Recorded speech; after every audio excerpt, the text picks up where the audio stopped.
Matrixx to Roadshow fans, we are back with another video and we're going to be talking about Indiana Jones. And what is this? The Dial of Destiny? This is the new movie that's coming out. Directed by James Mangold. No George Lucas. No Spielberg. I have a bad feeling about this movie. I do. Man, I didn't even know that the critics have actually seen this movie. Just found out. It actually premiered at Cannes, and boy, it's a disaster. I'm just going to cut to the chase, guys. It's a disaster. Now, there is that clip that they released of Phoebe Waller-Bridge and Harrison Ford, Indiana Jones, doing like this car chase. It was cringy. It was cringy. Kathleen Kennedy, in charge at Lucasfilm. She's already destroyed Star Wars. That's a done deal. Now, thank God, or at least we hope, that this is the final Indiana Jones movie, because it seems like the critics are saying that, yeah, Indiana Jones is now destroyed. I'm pretty sure that Rhodes, I believe he probably expected this too. I can't speak for him. But he's a big Harrison Ford fan. I don't think he was even excited for this thing. I don't think that he was. Ladies and gentlemen, we might as well just cut to the chase. The reviews are in. They're starting to come in. Now, keep in mind, they could change. Not a whole bunch of reviews. But look at this. This is a disaster, guys. Rotten Tomatoes score from the critics, because the movie is not released to the public yet, 38% with the critics. I'm going to repeat that again, guys. 38% with the critics. Only 13 reviews. Now, earlier this morning, before I started recording, it was actually a bit higher because there were fewer reviews. So as more reviews are coming in, it seems like the score is actually going down. Now, just for reference, guys, Crystal Skull, which a lot of people didn't like, the critics actually gave that a 77%. And of course, there is more reviews, 308. I mean, the movie came out in 2008. I remember when I actually saw Crystal Skull at the movie theater, I was like, I don't know how I really feel about this. And I didn't think much of it. Definitely not on the same level of the original three, and Last Crusade is my favorite out of the franchise. I really do love Last Crusade. But then a few years back, I actually watched Crystal Skull. It came on TV. I was like, you know what? Not as bad as I remember. Still not a great movie, but I believe that Crystal Skull is probably, if you actually watch both of these movies, I'm pretty sure a lot of people are actually going to like Crystal Skull more. I mean, this is bad, guys. Look at this. Some of the reviews here. Now, this first person says it's an improvement on Crystal Skull, but James Mangold's summation of the Spielberg adventure serial is both tame and unnecessary.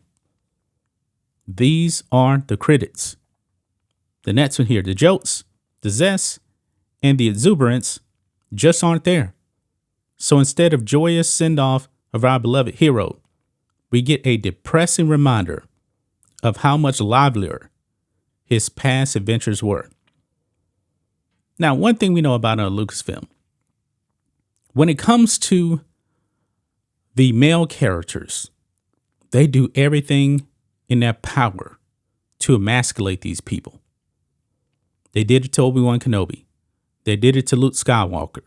Why wouldn't they actually do it to Indiana Jones?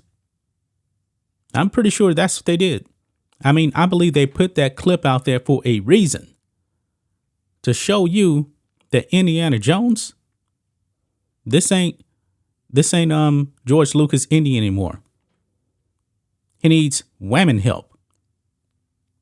That's what he does. And by the way, guys, Phoebe Waller-Bridge, who plays, I don't know the name of the character, his goddaughter or something like that.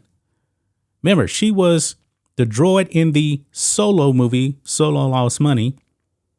She played L337, the droid that Pando Lando likes to have relations with. She was a woke droid. That is the worst droid in Star Wars history. That was Phoebe Waller-Bridge.